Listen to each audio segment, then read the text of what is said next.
স্ত্রীকে খুন করে আত্মঘাতী ইসিএল কর্মী।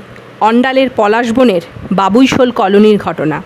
মৃত মহিলার নাম বাসন্তী চন্দ। তার দেহ পড়েছিল খাটের ওপর। মৃত ব্যক্তির নাম ধনঞ্জয় চন্দ। তিনি ইসিএল কর্মী ছিলেন। তার দেহ ঝুলন্ত অবস্থায় বারান্দা থেকে উদ্ধার হয়। স্থানীয়রা জানিয়েছেন, নিঃসন্তান এই দম্পতির মধ্যে অশান্তি লেগেই থাকত। পুলিশ ঘটনার তদন্ত শুরু করেছে। মাঝে ফাঁকা হয়তো মাকে দেখতে যেত। তো কোথায় বাড়ি, কোথায় ছিল বাড়ি বকতাম না। এদের কি স্বামী স্ত্রীর মধ্যে হামেশাই ঝামেলা হতো? আর নিজেদের স্বামী স্ত্রীর মধ্যে দেখুন কী করে জানবো? আমি ভাসুর, আমি বড় দাদা, আমি কি ভাইয়ের বউয়ের সঙ্গে অত কথা জিজ্ঞাসা করতে পারি? তবে ওদের একটা মানসিক অশান্তি ছিলই, বাচ্চা কাচ্চা হয়নি। ডিউটিও ঠিক মতনই করতে চাইতো, মানে বেশি ধরন হচ্ছে বদমাইশ।